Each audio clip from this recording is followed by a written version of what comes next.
ओम नमो भगवते वासुदेवाय। ओम नमो भगवते वासुदेवाय।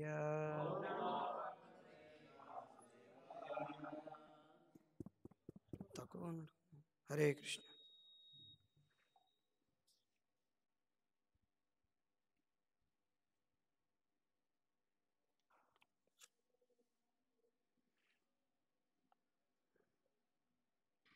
हरे कृष्ण। हरे कृष्ण। ఓకే. చదువుతున్నది శ్రీమద్ భాగవతం నుండి తృతీయ స్కందం 28వ అధ్యాయం. 28వ అధ్యాయం యొక్క శీర్షిక భక్తి యుగ అనుష్ఠానం యొక్క ఉపదేశాలు కపిలదేవుడి ద్వారా. శ్లోకం 38.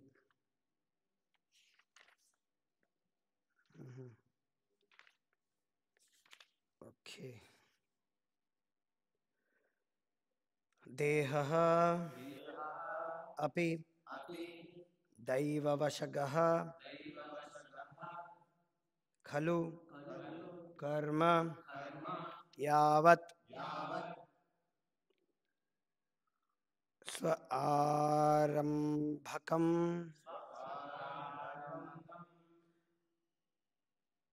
ప్రతిసమీక్షతే एव स आसुः स असुः तं सप्रपञ्चम् अधिरूढसमाधियोगः स्वाप्नं पुनः न भजते प्रतिबुद्ध वस्तुः.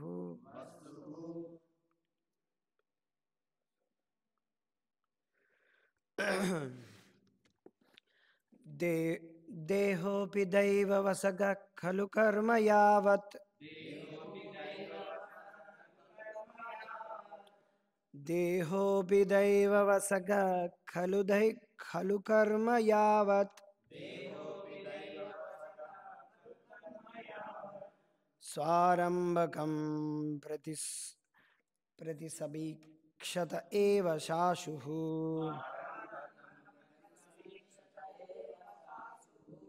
स्वारम्भकं प्रतिसमीक्षत एव सासुः.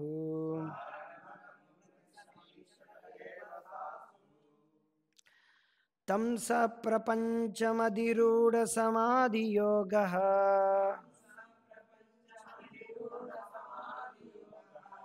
तं स प्रपञ्चमधिरूढसमाधियोगः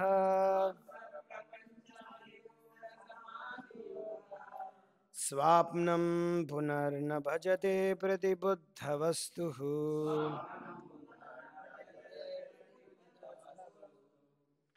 स्वाप्नं पुनर्न भजते प्रतिबुद्धवस्तुः. देहोऽपि दैववशगः खलु कर्म यावत् स्वारम्भकं प्रतिसमीक्षत एव साशुः.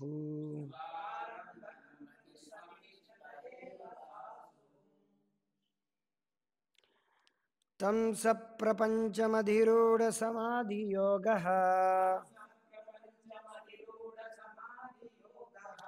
स्वाप्नं पुनर्न भजते प्रतिबुद्धवस्तुः. हरे कृष्ण.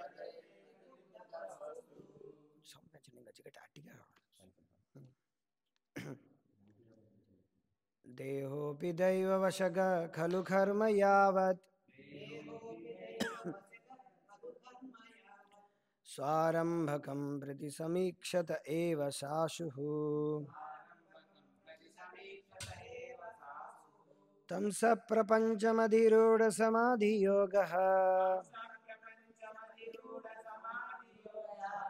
स्वाप्नं पुनर्न भजते प्रतिबुद्धवस्तुः. करेक्ट. ओके.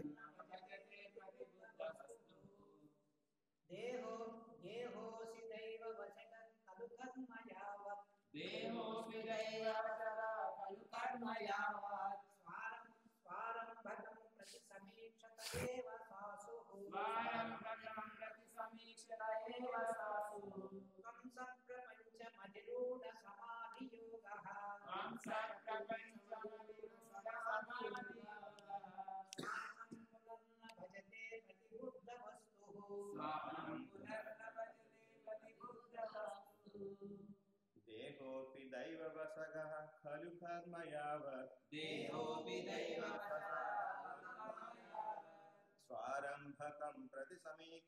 ఏవ సాసు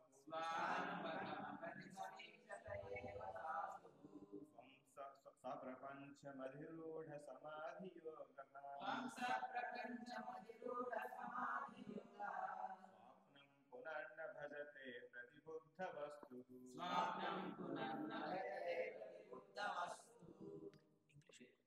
దేహోపి దైవవశగః ఖలు కర్మ యావత్ స్వారంభకం ప్రతి సమీక్షత ఏవ సాసు త్వం సప్రపంచమధిరూఢ సమాధియోగః స్వాప్నం పునర్న భజతే ప్రతిబుద్ధ వస్తుః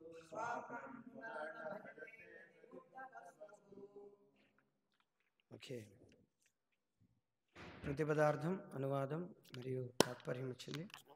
కృష్ణ కృపామూర్తి శ్రీ శ్రీమద్ చరణానంద భక్తి వేదాంత స్వామి ప్రభుపాద్ వారు అక్కడ మీకు పైన లేదా ప్రతిపదార్థం దేహః దేహము అపి మరియును దైవవశగః దేవదేవుని బాధ్యతయందు ఖలు నిక్కముగా కర్మ కర్మలు యావత్ అంతవరకు స్వ ఆరంభకం తాను ఆరంభించిన ప్రతి సమీక్షతే పనిచేయు వరకు ఏవ నిక్కముగా స అసుహు ఇంద్రియములతో సహా తం దేహము స ప్రపంచం దాని విస్తారముతో పాటు అధిరూఢ సమాధి యోగాభ్యాసముచే సమాధి యందు నెలకొనినందున స్వప్నమునందు కలిగినది పునః తిరిగి న భజతే తనవిగా భావింపడు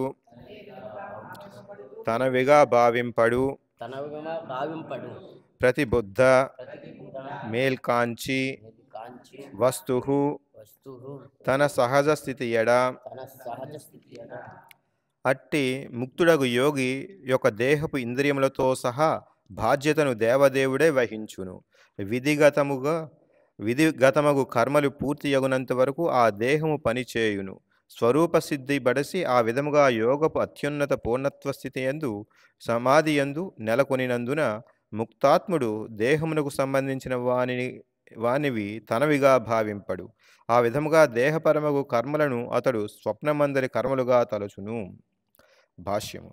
దేహముతో సంపర్కమున్నప్పుడును దేహపర కర్మలు ఎందులకై మా ముక్తాత్మునిపై ప్రభావం చూపవు. అతడు నిజముగా లౌకిక కర్మల కార్యకారణములచే కలుషితుడగున. ఇటువంటి ప్రశ్నలు సర్వసాధారణము. అటువంటి ప్రశ్నలకు సమాధానముగా ముక్తాత్ముని దేహపు బాధ్యతను దేవదేవుడే వహించుచున్నాడని ఈ శ్లోకము వివరించుచున్నది. అది జీవుడి ప్రాణశక్తి వలన గాక పూర్వకర్మల ఫలముననే వర్తించుచున్నది. స్విచ్ను తీసివేసిన పిదపయు కొంత సమయము వరకు ఫ్యాను తిరుగుతూనే ఉండును. ఆ చలనము విద్యుచ్ఛక్తి వలన గాక పూర్వపు గతివేగము వలన కలుగును. అదే విధముగా ముక్త పురుషుడు సామాన్య మానవుని వలె వర్తించుచున్నట్లు గోచరించినను పూర్వకర్మల కొనసాగింపునే అతని కర్మలు అంగీకరింపవలెను. స్వప్నమందు మనుజుడు తాను బహురూపినిగా విస్తరించినను మేల్కాంచినంతనే ఆ దేహములన్నీయును మిథ్య అని తెలుసుకొనగలడు. అదే విధముగా ముక్త పురుషుడు పుత్ర కలత్ర గృహాది దేహపరమగు వాటిని కలిగి ఉన్నను వాటితో తాదాత్మ్యము చెందడు. అవన్నీయును స్వప్న ఫలములని అతడు ఎరిగియుండును. స్థూలదేహము భౌతిక తత్వములచే తయారు చేయబడగా సూక్ష్మదేహము మనస్సు బుద్ధి అహంకారము కలుషిత చైతన్యములతో తయారు చేయబడి ఉండును. స్వప్నమందలి సూక్ష్మదేహమును మిథ్య అని అంగీకరించి ఆ దేహముతో తాదాత్మ్యము చెందక ఉండగలిగినట్లు జాగ్రత్తావస్థలో ఉన్నవాడు స్థూలదేహముతో సైతము తాదాత్మ్యము చెందకుండవలెను. మేల్కాంచి ఉన్నవాడు స్వప్నమందలి దేహపు కర్మలతో సంబంధము లేనట్లుగా జాగృత్తు నందున్నట్టి ముక్తాత్ముడు ప్రస్తుత దేహపు కర్మలలో సంబంధము లేకుండును. అనగా తన సహజ స్థితి ఎరిగి ఉన్నందున అతనెన్నడను దేహాత్మ భావనను కలిగి ఉండడు. హరే కృష్ణ.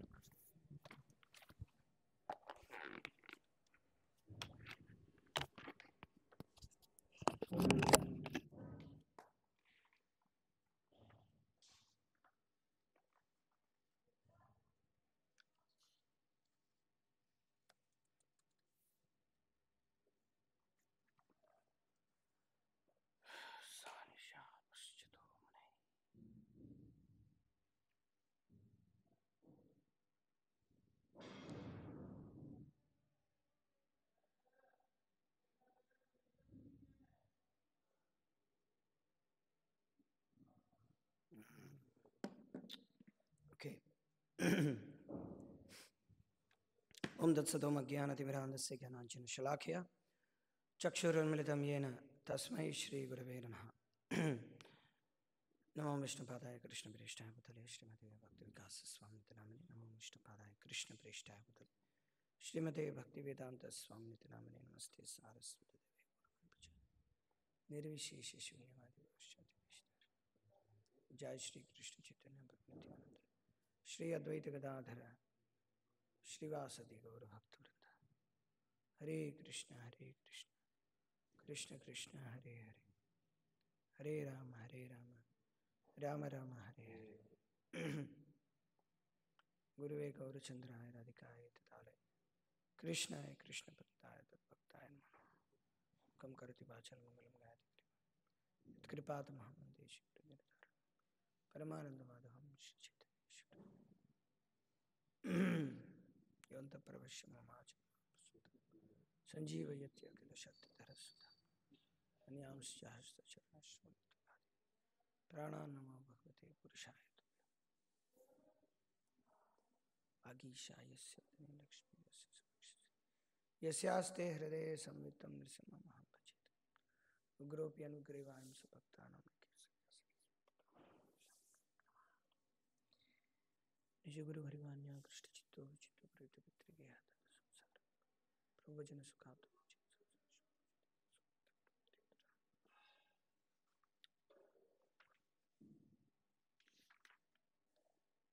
ఈ 38వ శ్లోకం 28వ అధ్యాయం 3వ స్కందంలో మనం చదువుతున్నాం.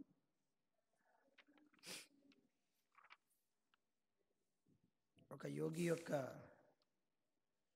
స్థితి ఏ రకంగా ఉంటాడు అనగా, ఒక ముక్తి పొందినటువంటి యోగి ఎలాగా ఆయన యొక్క ఇంద్రియాలు ఏ రకంగా ఉంటాయి, ఆయన కర్మలు ఏ రకంగా చేస్తాడనేది క్లుప్తంగా ఇక్కడ 2 శ్లోకాలు, ఇప్పుడు తర్వాత 2 శ్లోకాలు 2 ఆయన యొక్క కార్యకలాపాల గురించి, ఆయన యొక్క మనోభావన గురించి, తర్వాత ఆయన యొక్క కార్యకలాపాల గురించి ఇక్కడ రచించారన్నమాట. బహిర్గతంగా ఆయనకి ఆస్తులు పాస్తులు కొడుకులు అందరూ ప్రపంచం అంతా ఉంటుందన్నమాట. అంటే చెప్పారు కదా, తంస ప్రపంచం. శరీరం ఉంది, శరీరంతో పాటు భౌతిక శరీరం ఉంది, శరీరంతో పాటు శరీరానికి కావాల్సినటువంటి విస్తారం, అతగ్రహ క్షేత్ర శతాప్త విత్తై, ఇవన్నీ కూడా ఉన్నాయి. సో తర్వాత శ్లోకం మనం చూసుకుంటే దాని గురించే మాట్లాడుతున్నారు అనమాట. కుటుంబం. హరే కృష్ణ, ఆయన వదిలేయండి, ఆయన వల్ల డిస్టర్బ్ అవుతుంది. సో కుటుంబం, ఆస్తి, కొడుకులు, పిల్లలు, వాటి పట్ల ఆసక్తి ఉంటుందా లేదా అనే దాని గురించి తర్వాతి శ్లోకంలో వివరిస్తున్నారు. ఈ శ్లోకంలో యాక్చువల్గా చెప్పాలంటే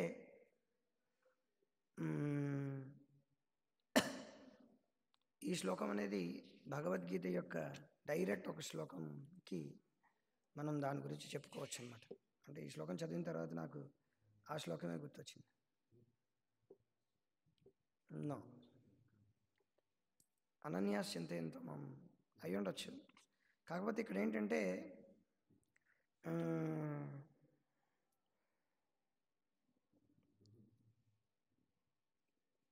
ఇవన్నీ కలగొబసినటువంటిది అనమాట, ఒకటి కాదు. మహాత్మానస్తు మాంపాత దేవీం ప్రకృతి మాశ్రిత ఆ శ్లోకం కూడా చెప్పుకోవచ్చు. ఇక్కడ ఏం చెప్తున్నారంటే అటువంటి ముక్త స్థితిలో ఉండేటువంటి యోగి యొక్క శరీరం అనగా ఇంద్రియాలతో పాటు భగవంతుడి యొక్క ఆధీనంలో ఉంటాయని రాస్తున్నారు. ఏమిటి రాశారు తెలుగులో? అదే రాశారు.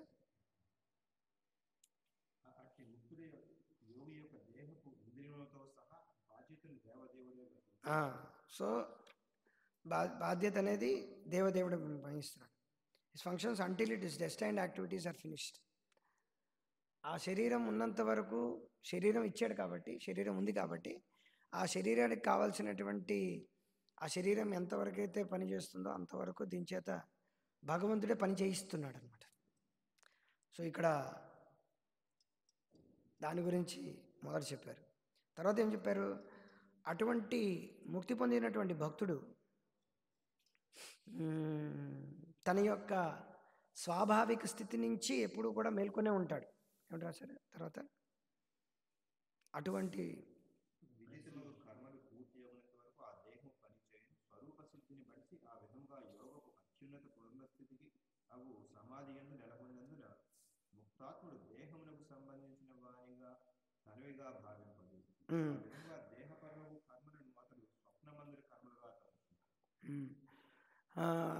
సో ఇది తర్వాత ఇక్కడ ఏంటంటే ఆయనకి ఇక్కడ ఇది అన్నీ కలగోపిస్తున్నటువంటిది అనమాట. ఇక్కడ జ్ఞాని ఉన్నాడు, తర్వాత ఆయన సమాధిలో ఉండేటువంటి స్థితిలో ఉన్నాడు కాబట్టి ఈ భౌతిక దేహానికి సంబంధించినటువంటి ఏవైతే ఉన్నాయో దానికి ఆకర్షితులు కాడనమాట. ఎందుకంటే ఆయన యొక్క సహజమైనటువంటి స్థితి అందులోంచి ఉన్నాడు కాబట్టి ఆయనకి ఓకే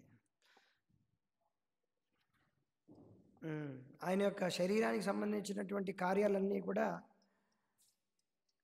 అవన్నీ కూడా స్వప్నం కింద భావిస్తాడనమాట. అంటే స్వప్నంలో ఎన్నో వస్తుంటాయి, అవన్నీ అతి త్వరలో అవి కూడా మాయమైపోతాయి అన్నమాట. చివరి లైన్ ఏం రాశారు? చివరి వాక్యం ఏంటి?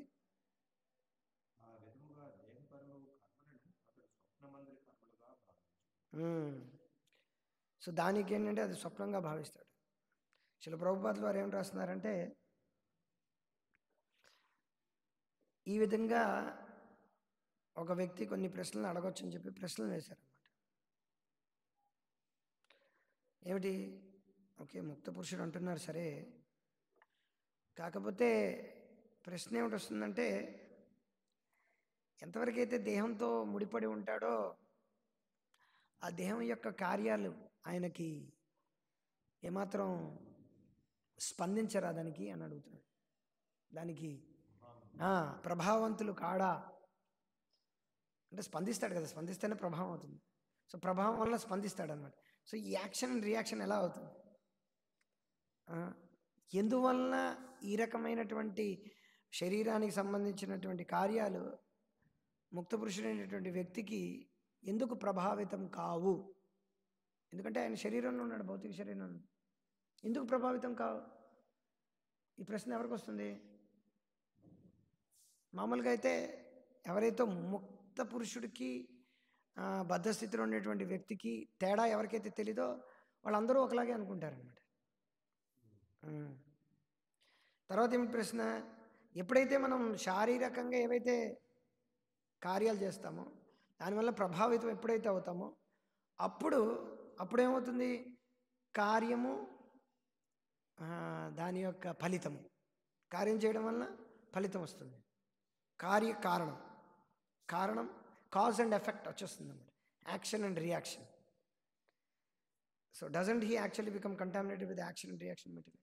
సో ఈ రకంగా శరీరంలో ఉన్నాడు, శరీరంలో ఉండేటువంటి కార్యాలు ఆయనకి ప్రభావితం కావా అని అడుగుతున్నారు. అలా ఒకవేళ ప్రభావితం కాకపోతే, ప్రభావితం అయితే ఆ ఏవైతే కార్యాలు చేస్తాడో వాటి వలన ఆయనకి అశుద్ధం అవదా అని అడుగుతుంది. అశుద్ధమనే కలుషితం, అశుద్ధం అంటే కలుషితం అవడా అని ఉంటుంది. అంటే ఇక్కడ చాలా విషయాలు ఇక్కడ చెప్తున్నారు అన్నమాట. మొదటిది శరీరం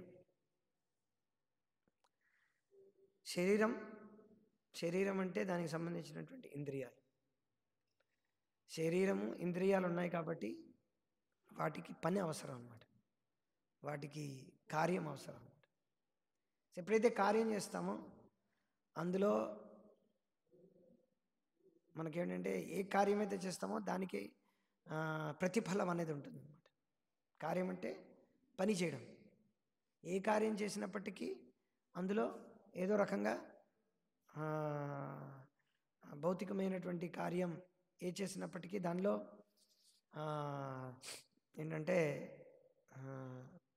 దానిలో ప్రతిఫలం అనేది వస్తుంది. ఆ ప్రతిఫలం అనేది ఏంటంటే దానివల్ల ఏమిటి జరుగుతుంది, కలుషితమైనటువంటి మనస్సు ఏర్పడుతుంది, కలుషితమైనటువంటి చిత్తం అవుతుంది, శరీరం కూడా కొన్నిసార్లు కలుషితం అయిపోతుంది. సో వీటన్నిటి వలన ముక్త జీవుడు ఏ రకంగా ఉంటాడని చెప్పి ఇక్కడ చెప్తున్నారు. సో ప్రభుపాదులు ఏం రాస్తున్నారంటే ఈ ప్రశ్నలన్నిటికీ సమాధానం ఈ శ్లోకం ద్వారా ఇవ్వబడింది అని చెప్తున్నారు. సో మొట్టమొదటి వాక్యం ఏమిటంటే ఈ శరీరం, భౌతిక శరీరం ఏదైతే ఉందో అది ముక్తాత్మకు ఉన్నప్పటికీ కూడా అది భగవంతుడి యొక్క ఆధ్వర్యంలో అది నడుస్తూ ఉంటుంది అన్నమాట. నిన్న మనం చెప్పుకున్నాం శ్రీల భక్తి సిద్ధాంత సరస్వతి ఠాకూర్ల వారి యొక్క ఆవిర్భావం యొక్క రహస్యం గురించి కొద్దిగా పొద్దున్న సాయంత్రం మనం చెప్పుకున్నాం. సో అందులో ఒక విషయం మనం తెలుసుకోవాల్సింది ఏమిటంటే ముక్త పురుషులు ఎప్పుడూ కూడా చూడ్డానికి వ్యవహారికంగా ఒకలాగే ఉంటారన్నమాట. మామూలుగా బద్ధజీవులు తర్వాత ముక్తాత్మలు ఒకలాగే ఉంటారు, పెద్ద డిఫరెన్స్ ఏమి ఉంటుందన్నమాట వాళ్ళు. కానీ వాళ్ళ యొక్క మనోభావంలోని వాళ్ళ యొక్క కార్యంలో చాలా తేడా ఉంటుందన్నమాట. ప్రభుపాదుల వారు దీని గురించి ఒక శ్లోకం రాస్తున్నారు. ఎక్కడ, ప్రకృతే క్రియమానాని గుణైకర్మాని సర్వస అహంకార విమూఢాత్మ కర్తాహం ఇది మన్యతే. ఎస్,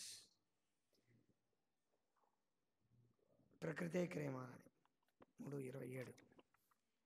ఈ 3వ అధ్యాయం 27వ శ్లోకంలో ప్రభుపాదుల వారు ఏంటంటే ఏం రాస్తున్నారు, ప్రకృతే క్రియమానాని గుణైకర్మాణి సర్వశ అహంకార విమూఢాత్మ కర్తాహం ఇది మన్యతే. వైదిక ధర్మానికి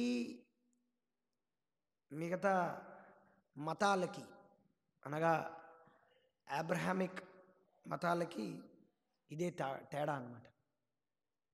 this is called startling difference అంటారు. స్టార్ట్లింగ్ అంటే ప్రత్యక్షంగా స్పష్టంగా ఉండేటువంటి తేడా అన్నమాట. ఈవెన్ భౌతికమైనటువంటి విజ్ఞానం కూడా దీనిలో జుజుపి బలాదూర్ అన్నమాట. సో ప్రతి వ్యక్తి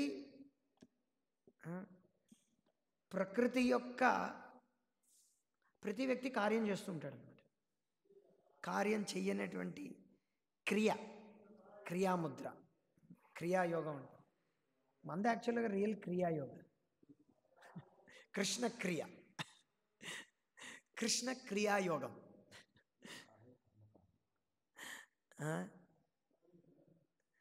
సో ఈ లెక్చర్ టైటిల్ పెట్టచ్చు, కృష్ణ క్రియాయోగం. సో క్రియాయోగం అని చెప్పి ముక్కు మూతి మూసుకొని అలాగా శ్వాస మీద ధ్యాస చేయడం అది ఎక్కడ కృష్ణ చెప్పలేదు. నా కోసం కార్యం చేయమన్నాడు. మా మనుస్మర యుద్ధచ, నన్ను తలుచుకుంటూ యుద్ధం చేయాలి. కార్యం ఏమిటి? యుద్ధం చేయడం. లోపల ఏమిటి?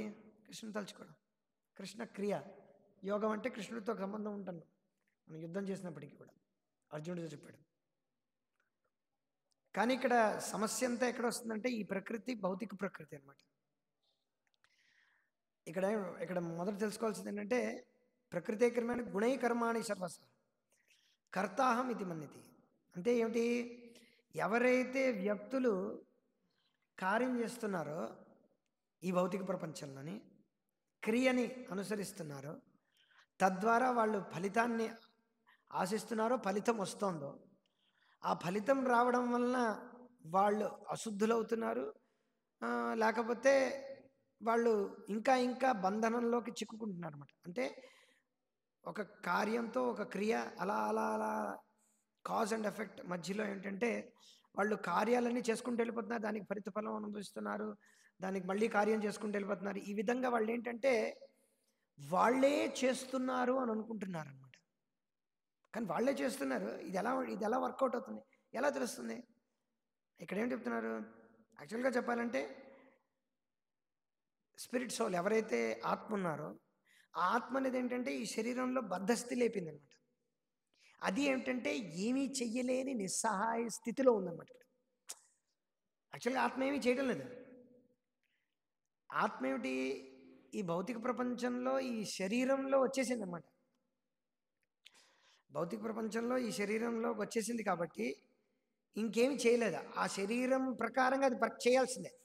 ఎలాగైతే ఒక ఆత్మ కుక్క యొక్క శరీరాన్ని స్వీకరించిందంటే కుక్క ఏ రకంగా బిహేవ్ చేస్తుందో ఆ రకంగా ప్రకృతి ఆ కుక్క యొక్క శరీరం, కుక్క యొక్క మనోభావన, కుక్క యొక్క కార్యములన్నీ మొదటి నుంచే లిఖితమై ఉన్నది. కర్మణ దైవనేత్రేణ. సో ఆ దైవనేత్రంలో శరీరాలన్నీ రెడీగా ఉన్నాయన్నమాట, 3 గుణాలకు అనుగుణంగా. ఇంకా ఈ ఆత్మ చేయాల్సింది ఏమీ లేదనమాట. ఆత్మ అలాగే ఉంటుందన్నమాట. ఈ మనస్సు బుద్ధి అహంకారం చేసుకుంటూ వెళ్ళిపోతుంది అన్నమాట. చాలా జాగ్రత్తగా అర్థం చేసుకోవాలి. ఈ మనస్సు బుద్ధి అహంకారం ఏదైతే ఆత్మలో ఉంటుందో అదేమిటంటే బద్ధస్థితిలో ఉండడం వల్ల దానికి ముక్త స్థితికి బద్ధస్థితికి తెలియదు అనమాట తేడా. ఏది మంచి, ఏది చెడు, ఏది పాపం, ఏది పుణ్యం, ఏది ధర్మం, ఏది అధర్మం, ఏమిటి చేయాలో తెలియక తాను మనస్సుకి బుద్ధికి ఏమిటి నచ్చితే అది చేస్తుంది. శాస్త్ర విధిమిసృజ్య వర్తతే కామకారత. అదేమిటంటే కామకారత అంటే కామ్యమైనటువంటి కార్యములే చేస్తుంది అన్నమాట. తనకి ఏది నచ్చితే అది చేస్తుంది అన్నమాట. నాకు ఇష్టం, నేను చేస్తున్నాను. దానివల్ల ఏమవుతుంది? నససిద్ధిం అవాప్నోతి నా సుఖం. సో ఏమవుతుందంటే ఈ శరీరంలో అది ఇంకా శరీరం ద్వారా ఉండేటువంటి కార్యంలో ఇంకా ఇంకా ఇంకా ఇంకా 3 గుణాలలో అది ఇంకా బద్ధులైపోతుంటుంది అనమాట. అలాగా కానీ చేస్తుందంతా ఈ మనస్సు 3 గుణాలకి లోబడి ఉండడం వల్ల అవన్నీ 3 గుణాలే చేసుకుంటూ వెళ్ళిపోతుంటాయి అన్నమాట. కానీ నేనే చేస్తున్నాను అనుకుంటున్నాడు అనమాట. కానీ నష్టపోయేది ఎవడు? 3 గుణాలు కాదనమాట, వీడు అనొచ్చు అనమాట, 3 గుణాలేగా చేస్తున్నాయి కదా, అలాంటప్పుడు శిక్ష నాకెందుకు పడాలని. కాకపోతే కోరుకున్నది ఎవరు? ఇచ్చ చేసింది ఎవడు? ఆ బద్ధస్థితిలో ఉండేటువంటి ఆ మనసు బుద్ధి అహంకారంతో ఉండేటువంటి ఆ ఆత్మ ఇచ్చ చేసుకుందన్నమాట. ఆ ఇచ్చ చేయడం వల్లనే వాడు ఇక్కడ ఉన్నాడు అనమాట. ఏ రకమైనటువంటి తిండి తినాలి, ఏ రకమైనటువంటి పూజ చేయాలి, ఏ రకమైనటువంటి వ్యక్తితో సంబంధాలు ఉంచుకోవాలి, ఏ వ్యక్తిని చేయాలి, ఇవన్నీ కూడా మన యొక్క చాయిస్ అనమాట. మనం చెయ్యొచ్చు, చేయకపోవచ్చు అనమాట.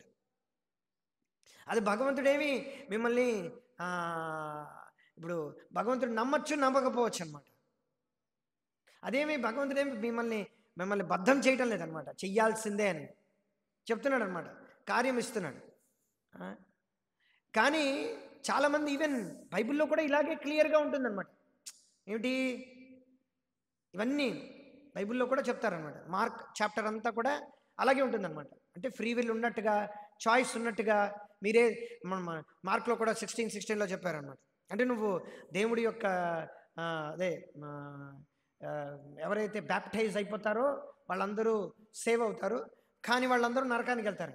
అంటే మన చేతుల్లో ఉందన్నమాట. కావాలంటే బ్యాప్టైజ్ అవ్వచ్చు, లేకపోతే లేదు. బట్ కానీ మొట్టమొదట, అందరికన్నా మొదట అసలు నువ్వు అసలు భగవంతుడు ఎందుకు నిన్ను పంపించాడు, ఆ విషయం మీద పెద్ద క్వశ్చన్ మార్క్ వస్తుంది అన్నమాట. అంటే ఏంటంటే, అంటే ఈ 3 గుణాల్లోకి భగవంతుడు పంపించాడా అన్న క్వశ్చన్ వస్తుంది అన్నమాట.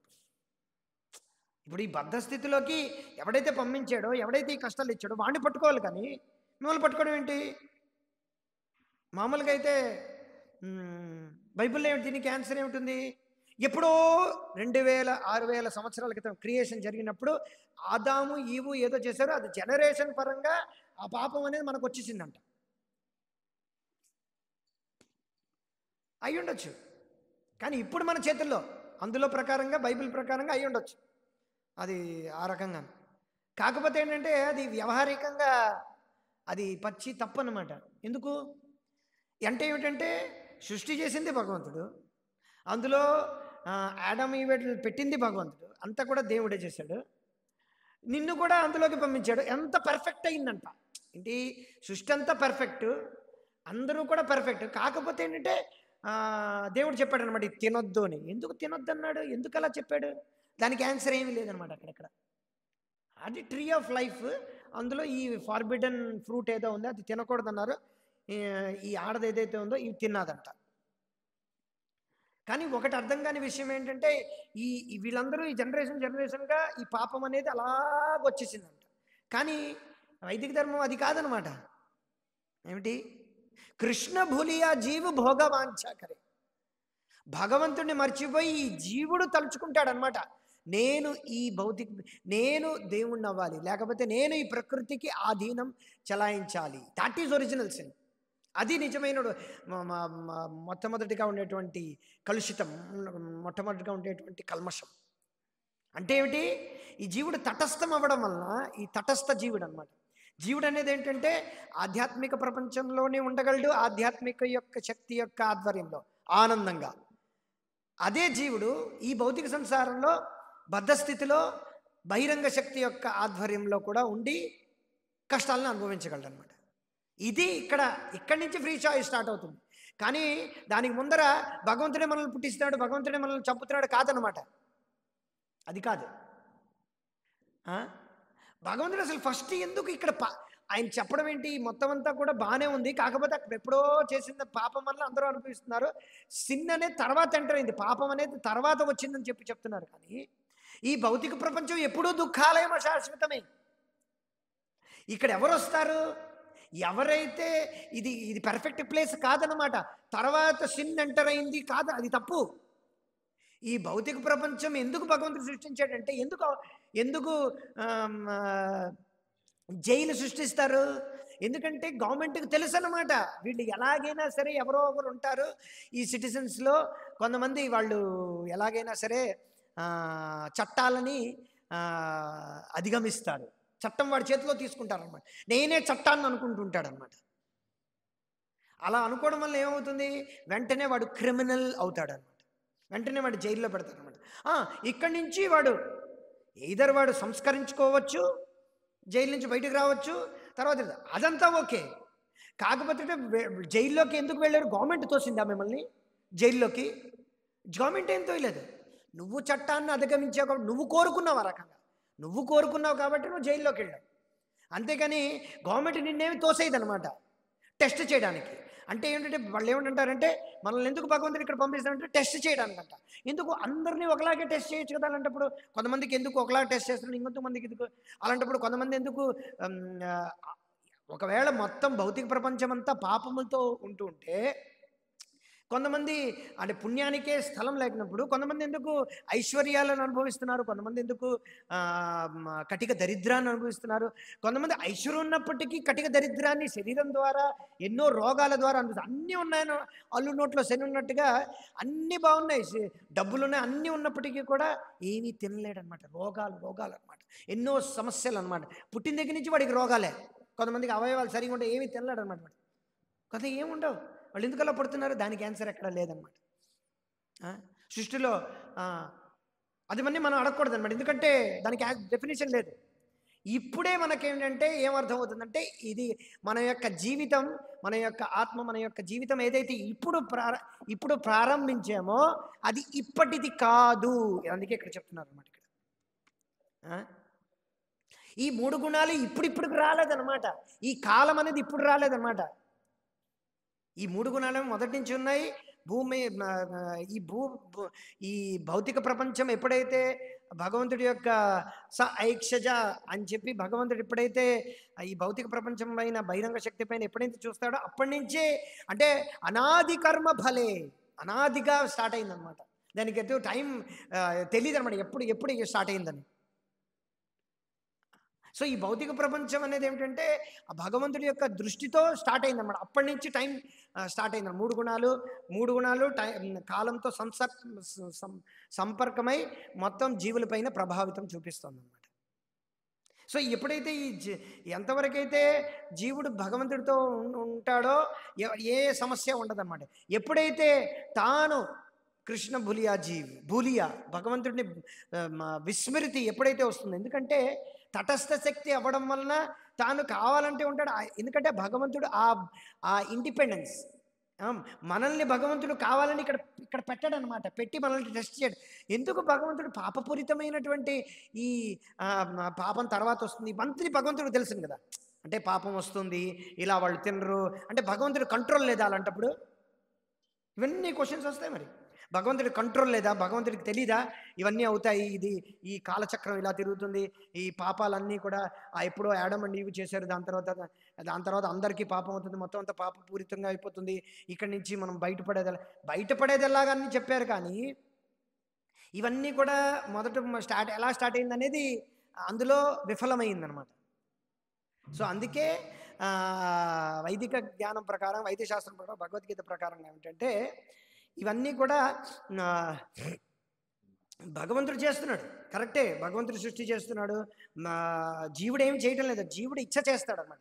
ఆ జీవుడు ఇచ్చ చేస్తున్నది భగవంతుడు పూర్తి చేస్తాడు అన్నమాట. ఎలాగైతే ఒక తండ్రి ఉన్నాడో ఆ తండ్రి ఎలాగైతే పిల్లల్ని చదివించడానికి కాలేజీలో చదివిస్తాడు, ఆ తండ్రి కాలేజీలో చదివించడానికి కావాల్సినటువంటి వసతులు ఇస్తాడు, కావాల్సినటువంటి బైకు, కారు అన్నీ ఆయనకి ఇస్తాడనమాట.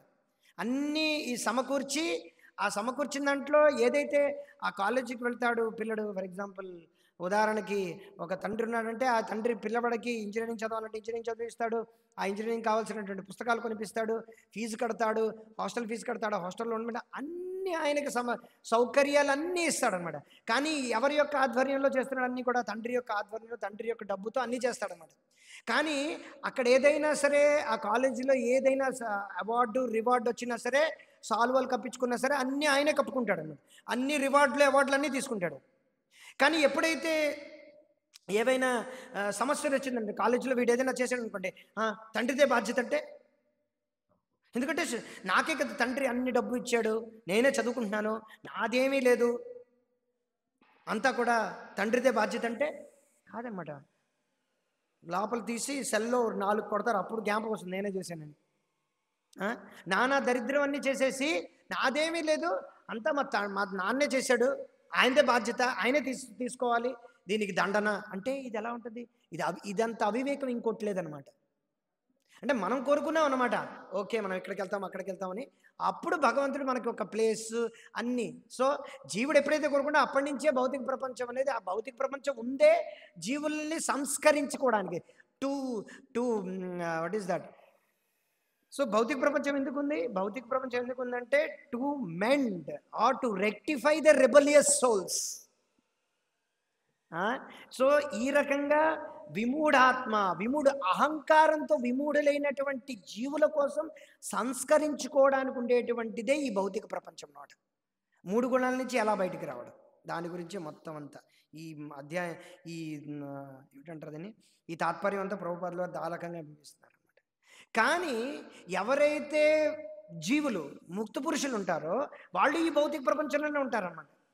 వాళ్ళు ఎలాగంటే జైల్లో ఉన్నట్టే ఉంటారు. కాకపోతే వాళ్ళు ఎటువంటి ఖైదీలు, వాళ్ళకి అర్థమైపోయింది. వాళ్ళకి ప్రైమ్ మినిస్టరో ప్రెసిడెంట్ ఆఫ్ ఇండియావో ధృవీకరణ పత్రం ఇచ్చినట్టు అనమాట. నువ్వు కొన్ని రోజులు మాత్రమే ఇక్కడ ఉంటావు, నువ్వు తర్వాత నా దగ్గరికి వచ్చేస్తున్నావు, లేకపోతే సిటిజన్ అయిపోతావు, బయటికి వెళ్ళిపోతావు అన్న ధృవీకరణ పత్రం ఇచ్చిన దాంతో సమానం అనమాట. ఎలాగైతే ఒక వ్యక్తికి, ఎలాగైతే ప్రైమ్ మినిస్టర్ వస్తారనమాట, గణతంత్ర దినోత్సవం కానీ స్వతంత్ర దినోత్సవం వచ్చినప్పుడు కొంతమంది రికమెండ్ చేస్తారనమాట జైలర్ గారు, ఇతను చాలా బాగా జైల్లో ఉంటాడండి, చెప్పిన మాట వింటాడు అని చెప్తే, ఓకే యావజ్జీవ కారాగార శిక్ష నుండి 2 సంవత్సరాలకి తగ్గిస్తున్నాను, 2 సంవత్సరాలే ఉంటావు అని చెప్పి వాడికి వద్దాడు. సో ధృవీకరణ పత్రం ఇచ్చిన తర్వాత ఆయన వెళ్ళిపోతాడు అనమాట. సో మిగతా వాళ్ళందరికీ ఆ ఛాన్స్ లేదు. సో ఆ రకంగా ముక్త పురుషులు అలాంటి వ్యక్తులు అనమాట. వాళ్ళకి అందరిలాగే ఉంటున్నట్టే ఉంటుంది. కాకపోతే వాళ్ళకేంటంటే భగవంతుడి యొక్క అటార్నీ, దాన్ని ఏమిటంటారు, పవర్ ఆఫ్ అటార్నీ దొరికిందనమాట. వాళ్ళు ఏంటంటే ఈ జైలు నుంచి ఎలా బయటకు వెళ్ళాలో వాళ్ళకి ఆ పవర్ ఆఫ్ అటార్నీ చాలా పెద్ద హైయెస్ట్. ఇప్పుడు జైలర్ దగ్గర నుంచి వచ్చింది అనుకోండి, నమ్మలేం, కొన్ని రోజులు ఉంటుంది, కొన్ని రోజులు పోతుంది, ఎందుకంటే ఆయన అథారిటీ కాదు. అదే ప్రైమ్ మినిస్టర్ ప్రెసిడెంట్ దగ్గర నుంచి వచ్చింది, ఇంకేంటి, దానికి తిరుగులేదనమాట. అందుకే ఎవరికైనా ఉరిశిక్ష కానీ యావజ్జీవ కారాగార శిక్ష కానీ కావాలంటే డైరెక్ట్గా హోమ్ మినిస్ట్రీకో లేకపోతే ప్రెసిడెంట్ ఆఫ్ ఇండియాకో రాసుకుంటారనమాట. లేఖ రాసి, బాబు వాడు చెప్పు చేశాడు, ఏదో పిచ్చోడు చేశాడు, వదిలేయండి బాబు అని చెప్పి రాసుకుంటారనమాట. సో అలాగా ఈ భౌతిక ప్రపంచంలో కొంతమంది జీవులందరూ బద్ధ జీవులే, జైల్లో ఉన్న వాళ్ళందరూ ఖైదీలే. కాకపోతే ఇందులో కొంతమంది ఎవరైతే ఉన్నారో వాళ్ళు సంస్కరించబడాలి అని చెప్పి వాళ్ళు ఏంటంటే మేలుకొల్తారనమాట. వాళ్ళని ముక్త పురుషులు అంటారు. ముక్త పురుషులు ఏంటంటే మిగతా వాళ్ళలాగే ఉంటారు. కాకపోతే వాళ్ళ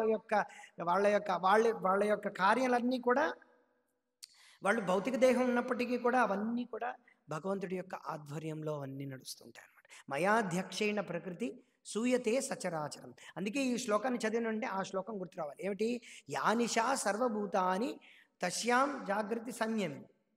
ఇక్కడ 2 వ్యక్తుల గురించి ఇక్కడ మాట్లాడుతున్నారు. ఏంటి యానిషా సర్వభూతానాం తస్యాం జాగృతి సంయమి యస్యాం జాగృతి భూతాని సానిషా పశ్యతో మునై. 2 వ్యక్తులు అన్నమాట ఇక్కడ కూడా. ఎవరు, ప్రకృతే క్రేమానని గుణే కర్మాని సర్వజ అహంకార విమూఢాత్మకర్త. ఇక్కడ కూడా ప్రభుపాదుల వారు తన యొక్క తాత్పర్యంలో 2 వ్యక్తుల గురించి మాట్లాడుతున్నారు. 2 వ్యక్తులు ఎవరు, ఒక వ్యక్తి కృష్ణ చైతన్యంలో ఉన్న వ్యక్తి, ఇంకో వ్యక్తి భౌతిక చైతన్యంలో ఉన్న వ్యక్తి. కృష్ణ చైతన్యంలో ఉన్న వ్యక్తి, భౌతిక చైతన్యంలో ఉన్న వ్యక్తి ఇద్దరు ఒకేలాగా పనిచేస్తున్నట్టుగా అనిపిస్తోంది అనమాట. ప్రభుపాదుల వారు అదే చేస్తున్నారు. ఇద్దరు ఒకే లెవెల్లో ఉండేటట్టుగా అనిపిస్తోంది అనమాట. కానీ వాళ్ళిద్దరూ అనిపించడానికి ఇద్దరు ఒకే స్థాయిలో ఉన్నట్టు కనిపిస్తుంది. కానీ వాళ్ళ యొక్క స్థితిగతుల్లో భూమికి ఆకాశానికి ఉన్నంత డిఫరెన్స్ ఉంటుంది అన్నమాట. దూరం నుంచి చూస్తుంటే భూమి ఆకాశం ఒకటే అన్నట్టు కనిపిస్తుంది, అవునా కదా? దూరం నుంచి చూస్తే ఏమనిపిస్తుంది, భూమి ఆకాశం కలిసిపోయింది అనిపిస్తుంది. కాకపోతే ఏమిటంటే మనం అలా వెళుతున్న కొద్దీ భూమికి ఆకాశానికి తేడా అనేది కనిపిస్తూ ఉంటుందంట, స్పష్టంగా కనిపిస్తుంది. అలా ముందుకు వెళుతూ ఉంటే సముద్రంలోకి వెళ్ళిపోయింది, సముద్రం ఆకాశంలో సముద్రం కలిసిపోయిందేమో అనిపిస్తుంది అన్నమాట, అవునా? అదంతా మన భ్రమ అనమాట. అలా వెళుతుంటే సముద్రం అగాధం, ఆకాశం అగాధం. సో ఆ రకంగా ఏమిటంటే ముక్త పురుషుడికి, అలాగే కృష్ణ చైతన్యం ఉన్న వ్యక్తికి, తర్వాత భౌతిక చైతన్యం ఉన్న వ్యక్తికి చాలా తేడా ఉంది. ప్రభుపాదుల తర్వాత ఏమిటి రాస్తున్నారు, భౌతిక చైతన్యం ఉన్న వ్యక్తి ఎప్పుడూ కూడా తానే చేస్తున్నాననే ఒక మిథ్యా అహంకారంలో ఉంటాడు. అది కరెక్టే, ప్రతివాడు ఏమనుకుంటాడు, నేనే చేస్తున్నాను అనుకుంటున్నాడు. అందుకే వాడికి దండన అనమాట. వాడు ఎప్పుడైతే నేను చేయడం లేదు, అంతగా 3 గుణాలు చేస్తున్నారని భగవద్గీత ద్వారా అనుకున్నాడు అనుకోండి, అప్పుడు వాడు 3 గుణాల్లో బద్ధనైనటువంటి కార్యం ఎప్పుడు చేయడం అనమాట. వాడు ఎందుకు కార్యం చేస్తున్నాడు, నేను చేస్తున్నాను అనుకుంటున్నాడు కాబట్టి వాడే గొయ్యి తవ్వుకుంటున్నాడు అనమాట. సింపుల్, ఇంకేమీ లేదు. ఏంటి చెప్తాను, the person in material convinced by false that he is the doer of everything, నేనే చేస్తున్నాను అనుకుంటాడు. కొంతమంది ఇందులోంచి బయటకు వచ్చిన వాళ్ళు కూడా ఉంటారు. కొంతమంది ఏమనుకుంటారు, నువ్వు చేస్తున్నావు అనుకుంటున్నావు కానీ నువ్వేమీ చేయటం లేదు, అంతా ఒక శక్తి నడిపిస్తోంది అనుకుంటాడు అనమాట. అంటే ఈ రోజుల్లో చెప్తారన్నమాట, దైవం మానుష రూపేణ, ఎందుకు మీరు అనుకుంటున్నారు దేవుడు ఏదో పుల్లాంగంలో ఏంటిది వేణువు వాయిస్తూ మెళ్ళో పావులు ధరించి వాడు ఎప్పుడు రాడనమాట. మనం అనుకుంటాం కదా దేవుళ్ళ వచ్చి కాపాడేవండి అని. ఇది అలా మూర్ఖులు మాట్లాడేటువంటి మాటలు అనమాట. ఇప్పుడు ఎవడో కొత్తగా వస్తున్నాడు అనమాట, ఒక కమెడియన్. జీవితాంతం ఈ శరీరాన్ని ఏంటంటే వైశ్యవృత్తి కోసం యూస్ చేసుకున్నాడు. వేశ్యవృత్తి కోసం యూస్ చేసుకున్నాడు. వేశ్యుడిలాగా ఏంటంటే శుభ్రంగా కామెడియన్ నానా రకమైన దరిద్రమైనటువంటి కామెడీ అంతా చేశాడు. ఇప్పుడు పెద్ద అందరినీ సంస్కరించడానికి పాడ్కాస్టులు చేస్తున్నాడు. ఏమిటట అందరూ చెప్తున్నాడు వాడి పేరులో ఆనందం బ్రహ్మానందం అంట. కానీ వాడంత దరిద్రుడు మూర్ఖుడు ఈ లోకంలో లేడని ఒక్క 5 సెకండ్ల వీడియోతో తెలిసిపోతుంది అనమాట. దైవం మానుషు రూపండి దేవుళ్ళు వస్తాడట. సో ఇలాంటి దరిద్రగొట్టు దౌగుల్బాజీ వధవులు ఉండడం వల్ల భగవద్గీత ఎవరికి అర్థం కావడం. ఇదంతా నాస్తికత్వం అనే విషయం ఎవరికి అర్థం కావడం. అంతా ఈ జీవితాంతం వాడే చేస్తాడు అన్నీను. ఇప్పుడు మాత్రం నేనేమీ చేయటం లేదు, అంతా నువ్వు చేస్తున్నావు అనుకుంటే అంతా శక్తి ఏదో నడిపిస్తుందనంట. అలాంటప్పుడు డబ్బు ఎందుకు నవ్వుతుంటే ఆ శక్తికే ఇచ్చేయవలసింది కదా. నువ్వు తీసుకోకూడదు కట్టలు నోట్లు. నీ పిల్లల్ని మనవల్ని మనవరాల్ని అందరినీ చదివిస్తున్నావు, అందరి చేత డబ్బులు తీసుకుంటున్నావు, అందరి చేత మనల్ని పొందుతున్నావు. అంతే నాకు కాదని చెప్పి అంతా వదిలేసి బాబాజీలోకి ఎక్కడికో కుంభమేళలోకి వెళ్ళిపోవాల్సింది కదా. అంతా తింటున్నావు, అంత శుభ్రంగా పేరు ప్రతిష్ట హోదా ఇవన్నీ తీసుకుంటున్నావు. అన్నీ తీసుకొని ఇంక నేనేం చేయటం లేదు, అంతా శక్తి చేస్తుందని. ఇదే దగుల్బాజీ వాళ్ళు మాట్లాడే మాటలు అనమాట. వాళ్ళు వెంటనే భగవద్గీత ప్రకారంగా వాళ్ళ మీద పేడ నీళ్లు పోయాలి. ఆవు పేడ నీళ్లు పోస్తే వాళ్ళకు కొంచెం సంస్కరించబడతారు, కొంచెం శుద్ధం అవుతారు. ఎవరో ఒక అతను దగ్గరికి ఎవరో ఎడారి ప్రాంతం వాళ్ళు ఎవరో వచ్చారంట, వాళ్ళ మీద ఆవు పేడ నీళ్లు చల్లాడు. నేను చాలా సంతోషించాను. ఆవు పేడ నీళ్ళు ఫాట్ మనం చల్లేశాడని. సో ఇక్కడ ప్రభువులు ఏం చెప్తున్నారు, కొంతమంది ఇలా కూడా ఉంటారు, నేనేమీ చేయటం లేదు అంతా కూడా శక్తి చేస్తుంది.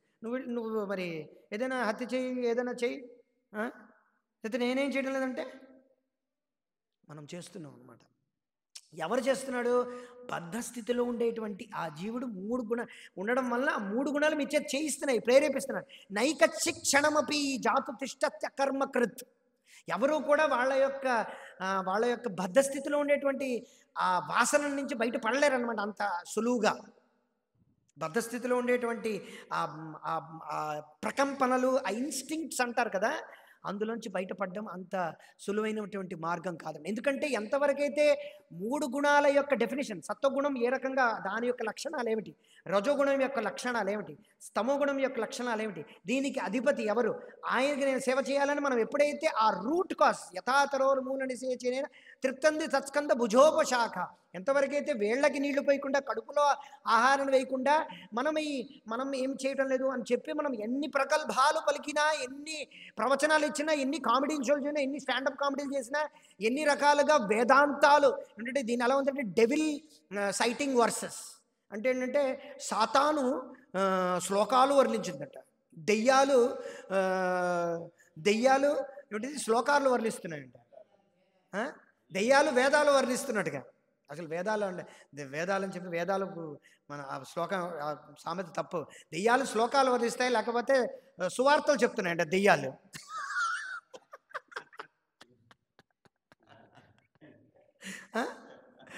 చేసేవన్నీ చెప్పేవన్నీ శ్రీరంగ నీతులు, దూరేవన్నీ దొమ్మర గుడిసెలు అనమాట.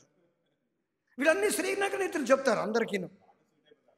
లైఫ్ లెసన్స్ అంట, లైఫ్లెస్ లెసన్స్.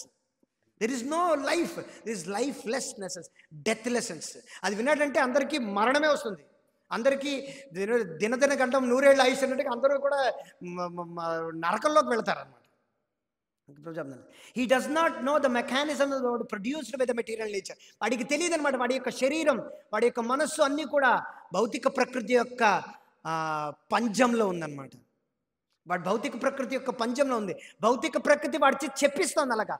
ఆధ్యాత్మిక ఆది దైవిక ఆది భౌతిక క్లేశాల ద్వారా దుర్గాదేవి వాడి చేత నువ్వు చెప్పు అని వాడి చేత 3 గుణాలు వాడి చేత చెప్పిస్తున్నాయి అనమాట. వాడి నోటి ద్వారా, వాడి కళ్ళ ద్వారా, వాడి జుట్టు ద్వారా, వాడి యొక్క ఎపీరియన్స్ ద్వారా, వాడి పొట్టి పొడువు, వాడి యొక్క డబ్బు, వాడి యొక్క ఆస్తి అంతస్తు, వీటి ద్వారా వాడు ప్రజలకు చెప్తున్నారు. అటువంటి 3 గుణాల్లో బద్ధులైనటువంటి వ్యక్తులు ఇలాంటి వాటికి ఆకర్షితులు అవుతారనమాట. అలాంటి వాళ్ళు వీళ్ళ దగ్గర నుంచి శ్రవణం కీర్తనం చేస్తారనమాట. అది కూడా శ్రవణం కీర్తనమే, కాకపోతే భగవంతుడితో ఏమాత్రం సంబంధం లేదనమాట. ఇది అర్థం చేసుకోవడానికి భగవద్గీత యొక్క కొంచెం నాలెడ్జ్ కావాలన్నమాట. వాళ్ళకి తెలియదు అనమాట భౌతిక ప్రకృతి, which works under the supervision of the supreme lord. కర్మణ దైవరిత. మనం ఏ కార్యం అయితే చేస్తున్నాం, కార్యం అంటే కర్మ అనమాట. కర్మ అంటే ఏదో నేను చేసుకున్న కర్మ అని చెప్పి అది కాదన్నమాట. కార్యం, ఏ కార్యమైనా కర్మే. నువ్వు మాట్లాడుతున్నావా కర్మే. ఆ ప్రతిదీ కూడా ఏమిటంటే భౌతిక ప్రకృతి యొక్క ఆధ్వర్యంలో, భగవంతుడి యొక్క ఆధ్వర్యంలో అంత నడుస్తున్నాయి అనమాట. భగవంతుడు ఏం చేయడం లేదు ఇక్కడ. త్రిబీర్ గుణమయ్యర్ బాబి ఏబీ సర్వమిదం జగత్ మోహితం నాభిజ మామేబే పరమవ్యయం. నేను వీటన్నిటికీ అతీతంగా ఉంటానని చెప్పి కృష్ణుడు చెప్తున్నాడు అనమాట. భగవంతుడి మీ చేతి చేయించడు, భగవంతుడికి ఏం పట్టలేదనమాట. ఫర్ ఎగ్జాంపుల్ ఇక్కడ మనం ఏదైనా నేరం చేస్తే మోదీ గారు వచ్చి ఇక్కడ మనల్ని పట్టుకొని జైలుకి తీసుకెళ్తాడా? రాడనమాట. మోదీ ఎందుకు వస్తాడు? పక్కన ఉంటే వాడు రిప్రజెంటేటివ్ వస్తాడు అనమాట, గవర్నమెంట్ రిప్రజెంటేటివ్ వస్తాడు. ఎవడొస్తాడు? వాడు వచ్చినపోయినా ఇంకెవడో ఫోన్ చేస్తాడు. పోలీసే రాడు డైరెక్ట్గాను, ఇంకోటి ఎవడో ఇక్కడ ఉంటాడు వాడు ఫోన్ చేస్తాడు అనమాట. అలాగా అక్కడ బోల్డ్ అని సాక్ష్యాలు ఉన్నాయి. వాళ్ళందరూ ఇదంతా కూడా మెకానిజం క్లియర్ కట్గా జరుగుతుందన్నమాట. ఇక్కడ కూడా ఫోన్ చేసినా వెంటనే రాకపోవచ్చు పోలీసు, కాకపోతే నీకు జరిగినటువంటి పాపం, నీ ఏవైతే కనురెప్పలో నువ్వు ఏవైతే ఆలోచిస్తున్నావో అన్నీ కూడా రికార్డ్ అయిపోతున్నాయి అనమాట. సో ఇదంతా మెకానిజం, ఇదంతా పర్ఫెక్ట్ మెకానిజం అనమాట భగవంతుడిది. So the materialistic person has no knowledge. Prabhupada దాస్తం చూడండి, materialistic person has no knowledge that ultimately he's under the control of Krishna.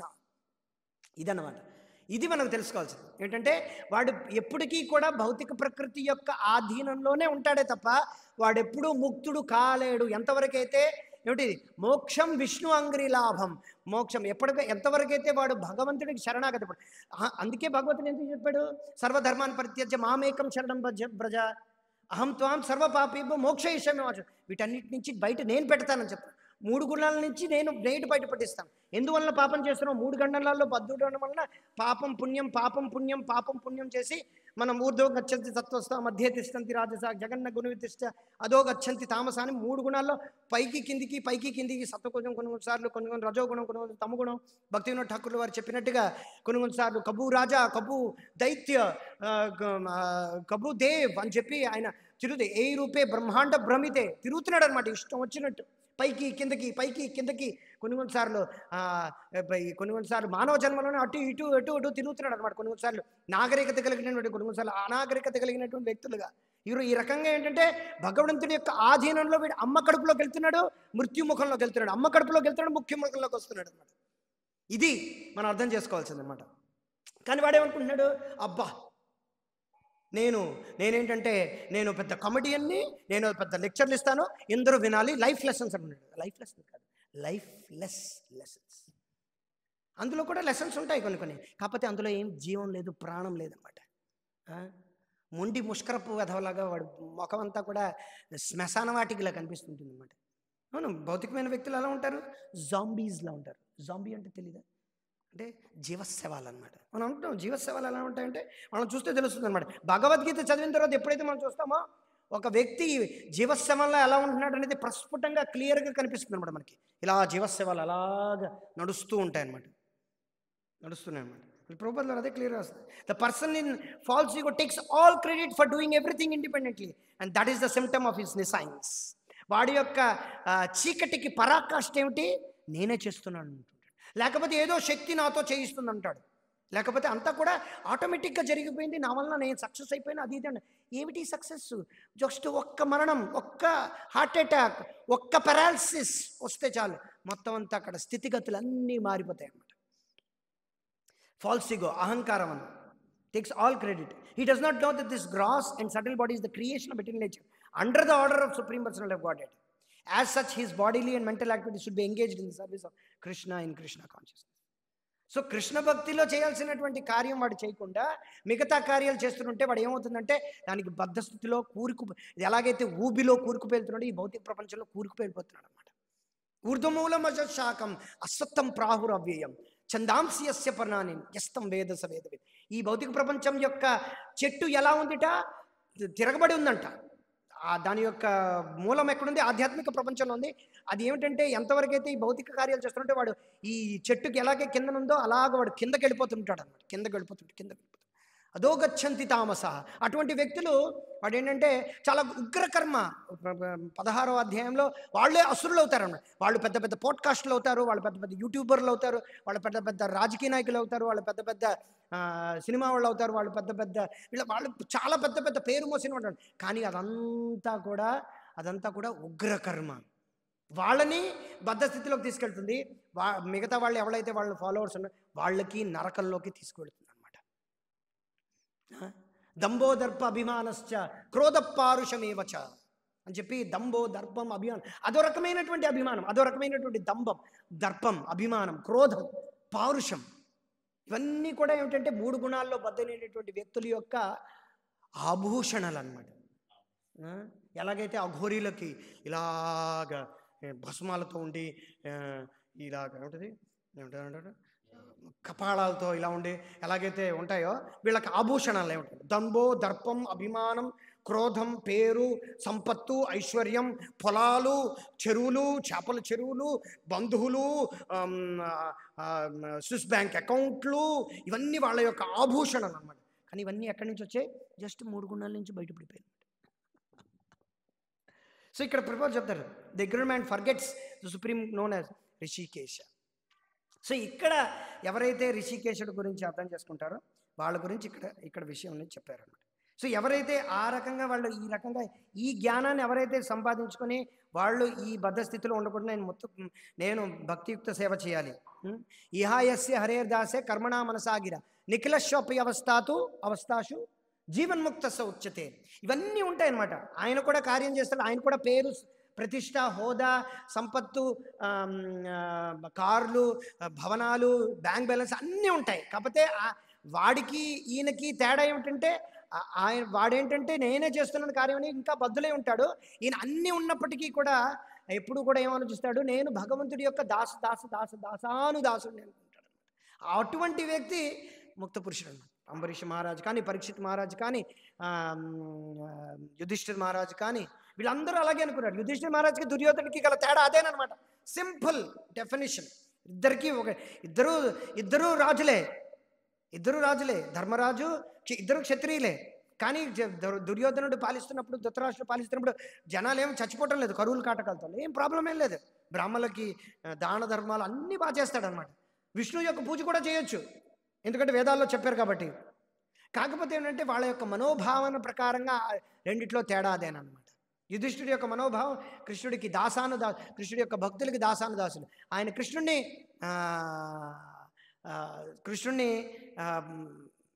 ఏంటిది రికగ్నైజ్ చేయలేదనమాట దుర్యోధనుడు. అంతే సింపుల్. ఈ రెండు, అది అధర్మం, ఇది ధర్మం, simple.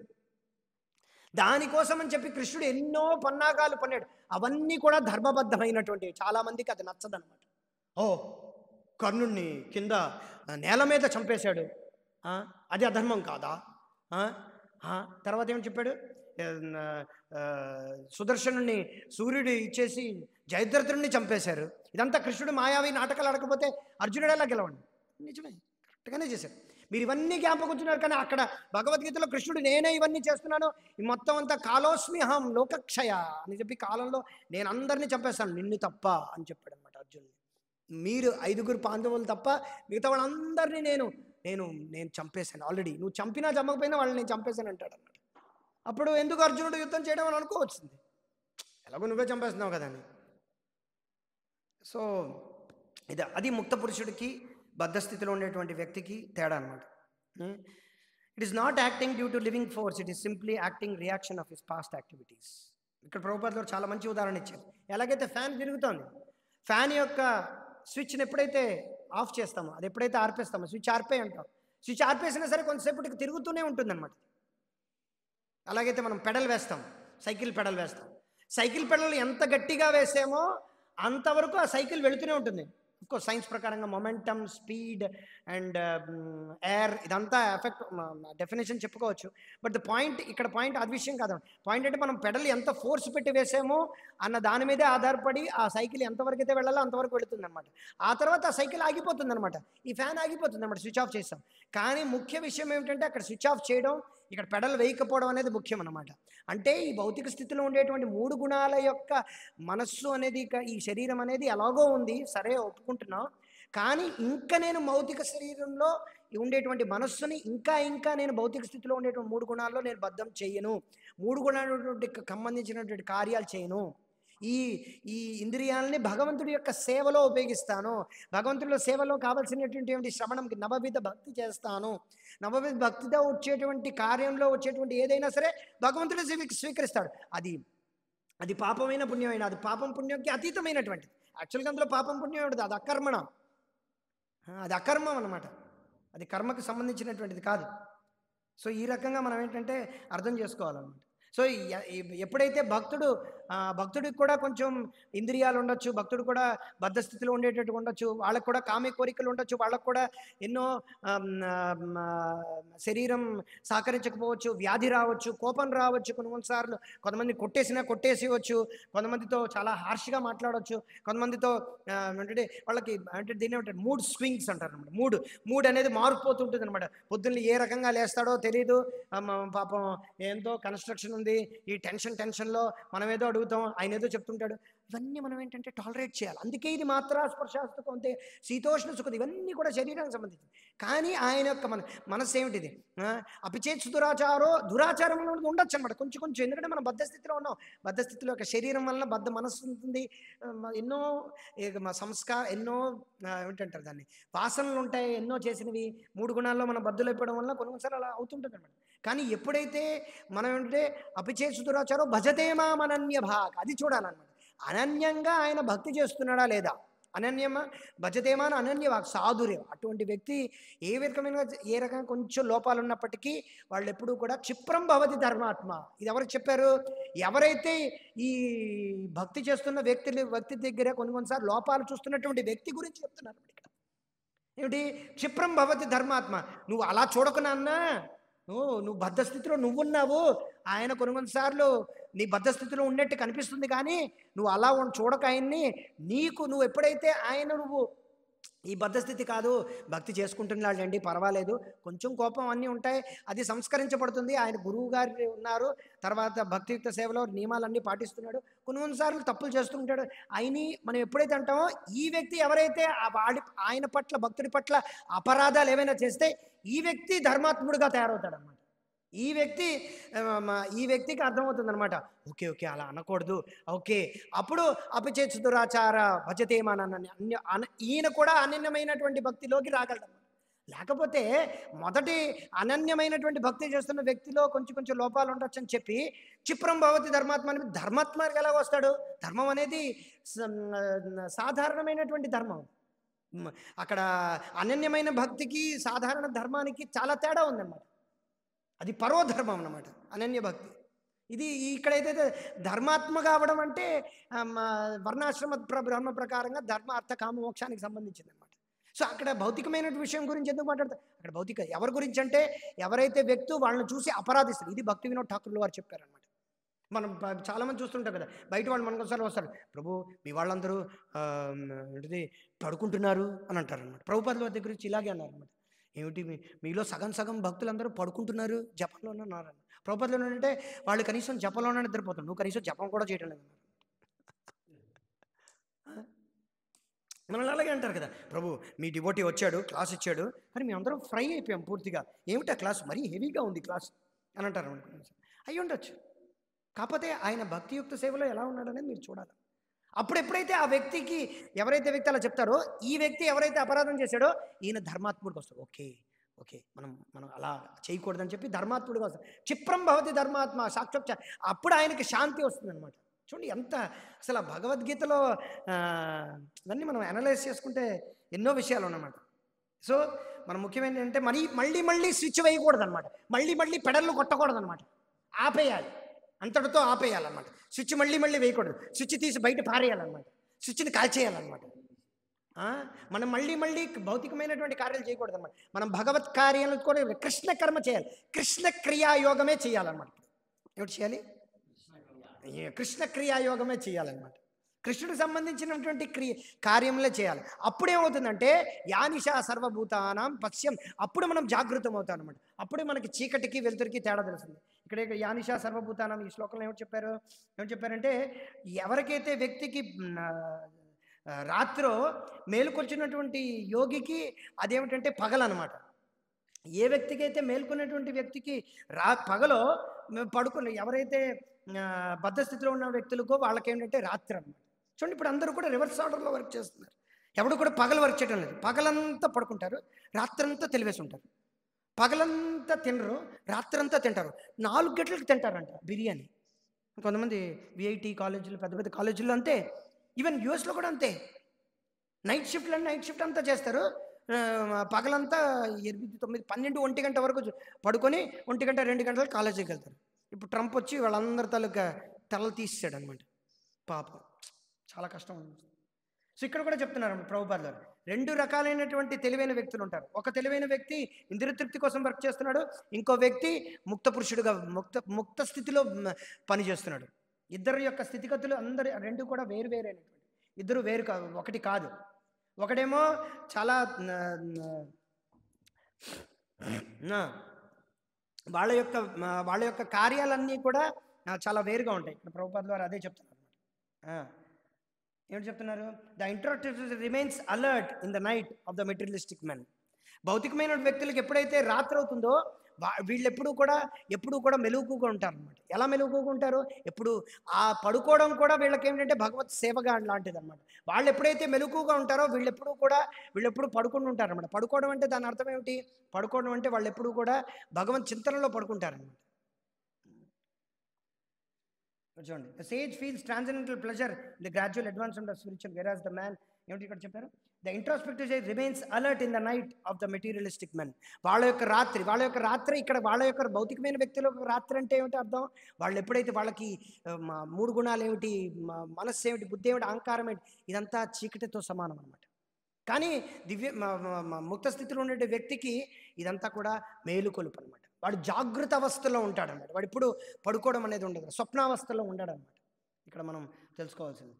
So introspective man is always indifferent to materialistic happiness and distress. He goes on with his self-realization activities undisturbed by material reactions. So ముక్త స్థితిలో ఉన్నటువంటి వ్యక్తి ఎప్పుడూ కూడా ఈ భౌతికమైనటువంటి ఆనందం, భౌతికమైనటువంటి దుఃఖం గురించి ఆయన ఎప్పుడూ కూడా బాధపడ్డు తర్వాత ఇచ్చేయడం. సుఖే దుఃఖే సమయ కృత్వ లాభాలాభౌ జయాజయం. ఇది ముక్త స్థితిలో ఉండే వ్యక్తి. ఇంకా స్థితిలో ఏంటంటే వాడు ఎప్పుడూ ఆలోచించాడు అనమాట. మచ్చిత మద్గత ప్రాణ బోధయంత పరస్పరం. ఆయన శుద్ధ భక్తుడైతే ఎప్పుడు పడితే అప్పుడు భగవంతుడి గురించి చర్చించడం వలన, భగవంతుడి యొక్క రమించడం వలన ఆయన ఎప్పుడు